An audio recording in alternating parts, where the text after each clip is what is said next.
미국은 오늘 전 세계 50여 곳의 나라와 손을 잡고 개방과 자유를 내용으로 하는 미래 인터넷 선언을 발표했습니다. 국제금융회사들의 100억 달러 손실을 안긴 아케고스 캐피털 매니지먼트 설립자 빌 황 씨가 연방 검찰에 기소됐습니다. 뉴욕주의 연방하원 주상원 선거구 재조정안이 위헌 판결을 받으면서 올해 뉴욕주 예비선거는 8월로 연기될 전망입니다. 앤서니 파우치 수장이 현재 미국의 상황은 팬데믹 국면을 벗어났다고 밝혔습니다. 어제 대낮에 퀸스 프레시 메adows 길거리에서 10대 무리들이 총격을 받았습니다. 이 중 대다수는 한인 학생들도 많이 재학 중인 프란시스 루이스 고교 학생들이었습니다.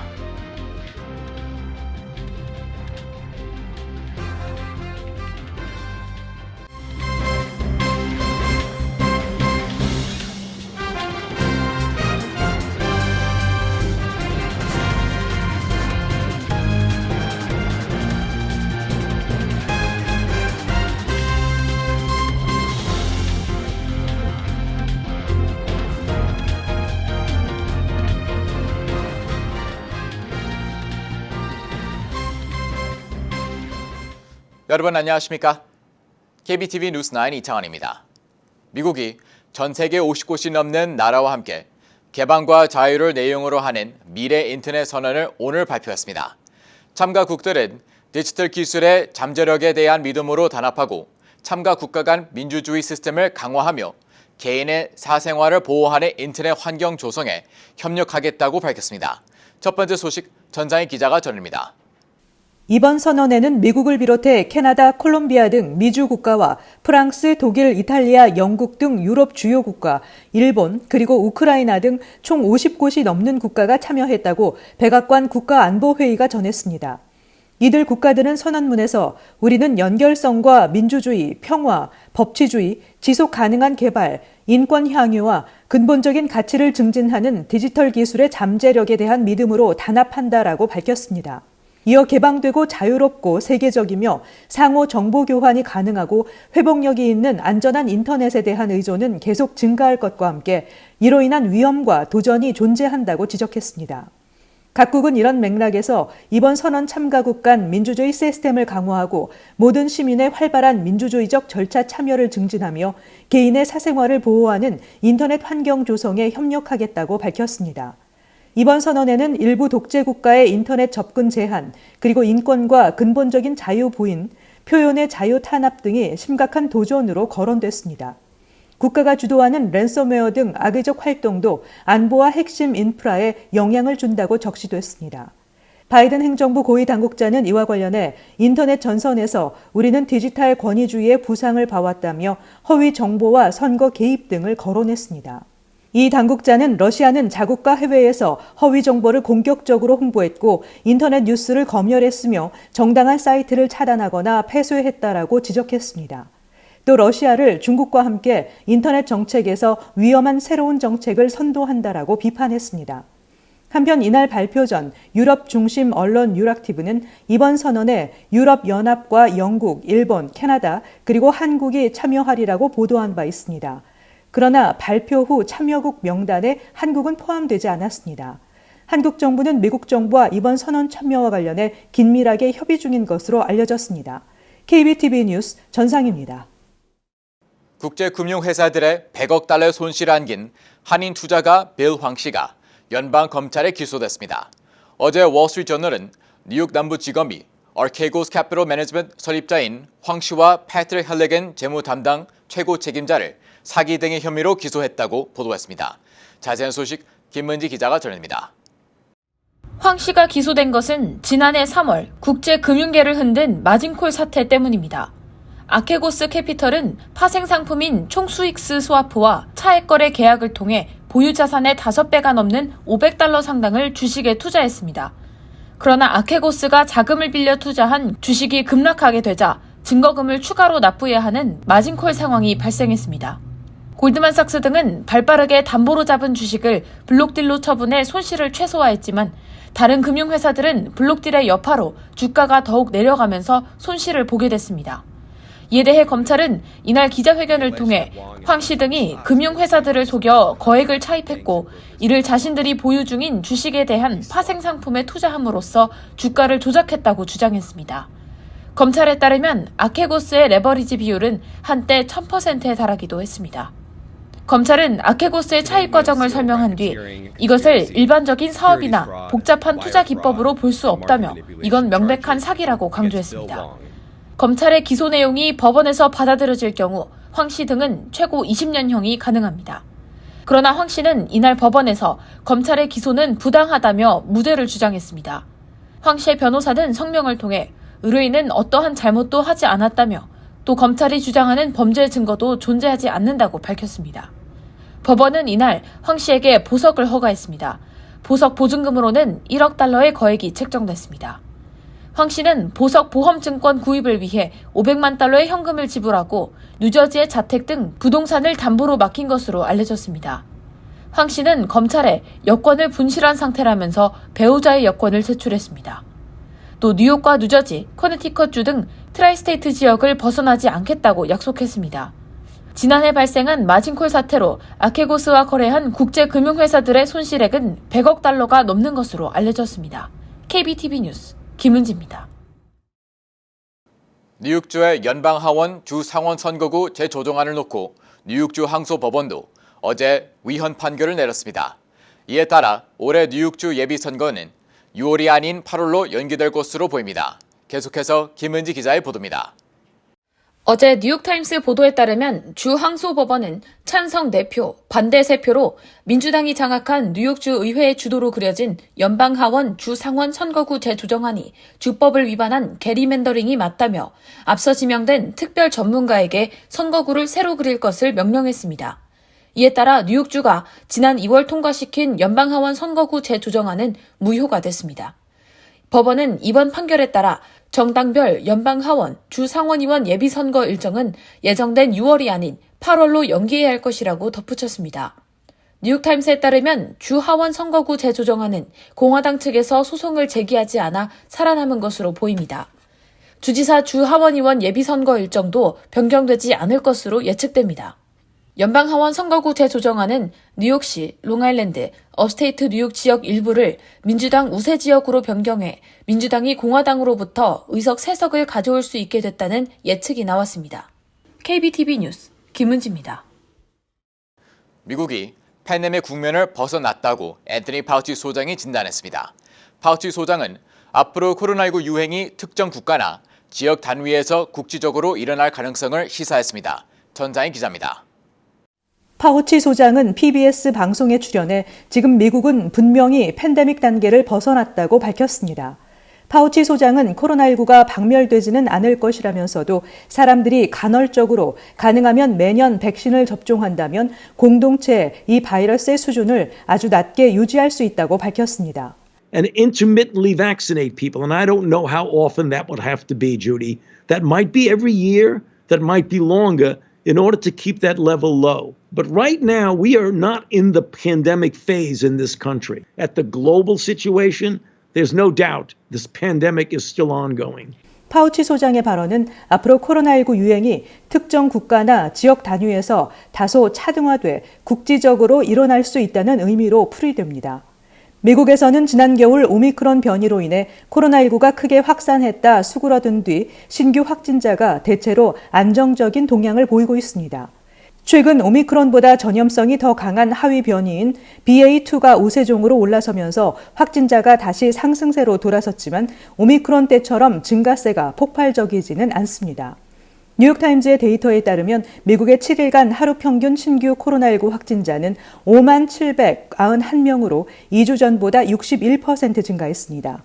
지난달 말 2만 7천여 명 수준까지 떨어졌던 것에 견주면 거의 2배 가까이로 늘어난 것입니다. 다만 입원 환자나 사망자는 팬데믹 초창기를 제외하고는 가장 낮았던 지난해 여름 수준을 보이고 있습니다. 하루 평균 입원 환자는 15,900여 명으로 지난해 여름의 최저점인 16,800명 선 아래로 떨어졌고 하루 평균 사망자는 362명으로 지난해 7월 이후 가장 낮은 수준으로 내려갔습니다. 한편 미국인 절반 이상이 코로나19에 감염됐었다는 연구 결과가 나왔습니다. 연방질병통제예방센터가 발표한 보고서에 따르면 지난 2월 기준으로 미국인의 거의 60%가 코로나19 감염으로부터 나온 항체를 보유하고 있는 것으로 나타났습니다. 어린이는 4명 중 3명꼴로 감염 항체를 갖고 있는 것으로 조사됐습니다. 이는 인구의 25%에 해당하는 공식 집계된 감염자 수 8,113만 명의 2배가 넘는 수치입니다. 월란스키 CDC 국장은 감염자에게도 접종이 필요한지에 대해 이전 감염으로부터 나온 항체를 보유한 사람들에게도 백신 접종을 권장한다고 밝혔습니다. KBTV 뉴스 전상입니다. 퀸스 프레시메도 길거리에서 대낮에 드라이브트루 총격이 발생해 14세 소녀를 비롯한 10대 3명이 부상을 당했습니다. 어찌된 일인지 김은지 기자가 전해드립니다. ABC, CBS 뉴스 등에 따르면 지난 27일 오후 4시쯤 프레시메도우 188스트리트 인근에서 10명에서 12명의 10대들이 길을 걸어가고 있었습니다. 이때 갑자기 차량 2대가 나타나 이들 옆에 정차했고 차에서 괴한이 나와 10대들 무리에 있던 2명과 몇 마디를 주고받았습니다. 이어 이 괴한은 9mm 권총으로 갑자기 이들 10대 그룹을 향해 무차별 총격을 가했습니다. 이날 사건으로 14세 소녀가 목에 총격을 입어 위독한 상태에 빠졌으며 2명의 18세 남성도 각각 배와 다리에 총격을 입어 인근 병원으로 옮겨졌습니다.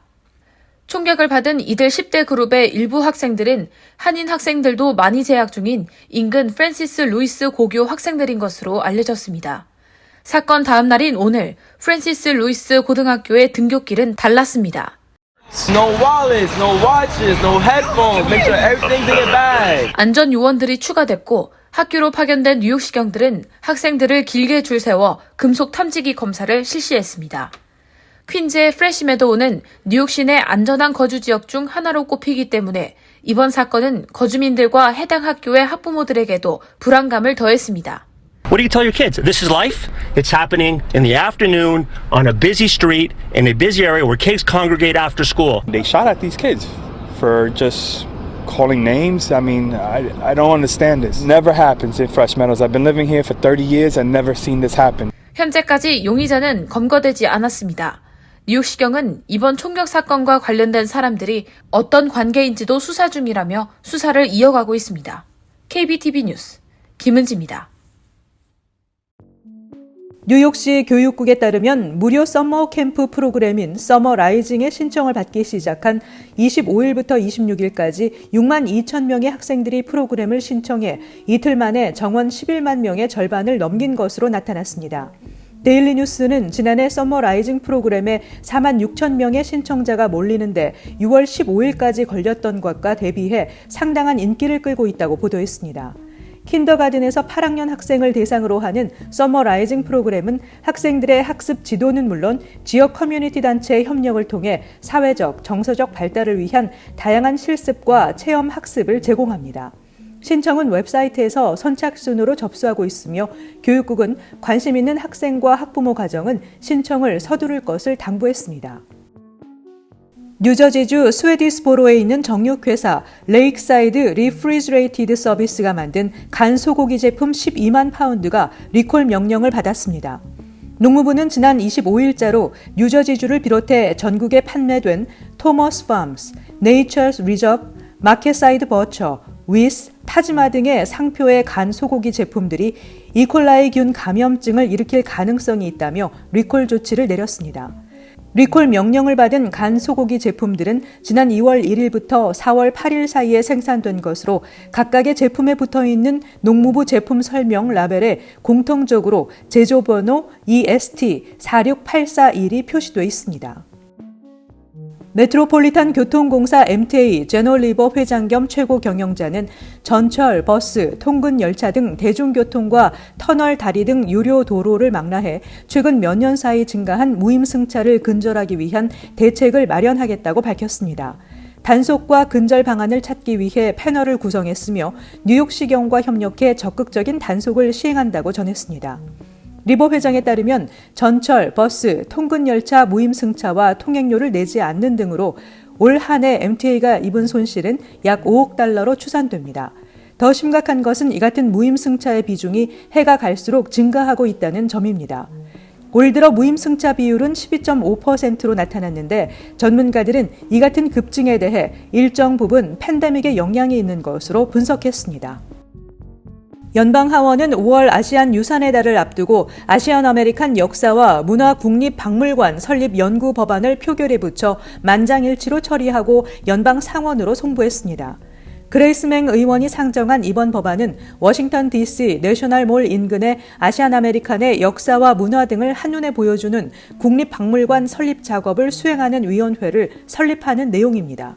위원회는 아시안 아메리칸의 역사와 문화, 업적 등에 대한 전문 지식을 갖춘 8명의 위원으로 구성됩니다.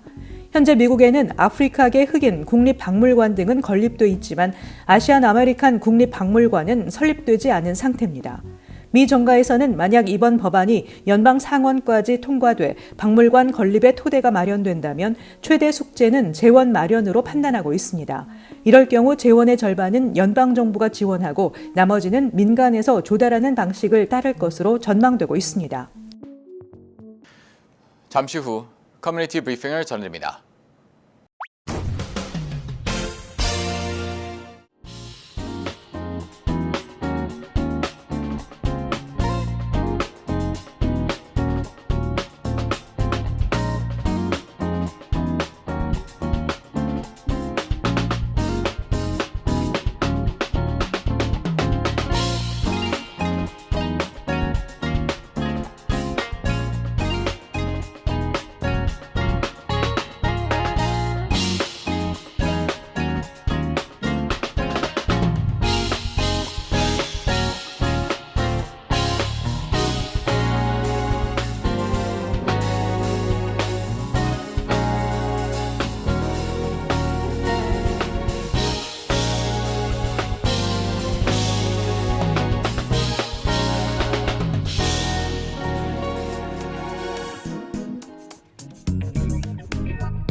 이어서 환율과 증시 전해드립니다.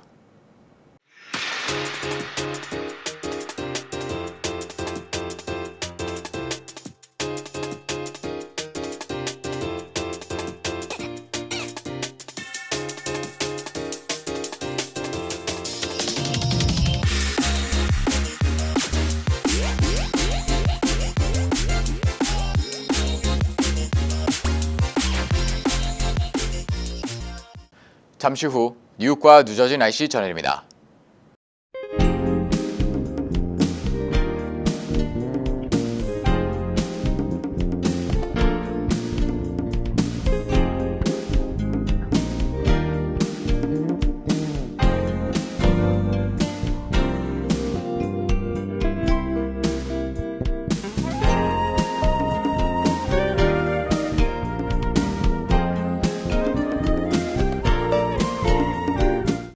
KBTV 뉴스9 마칩니다.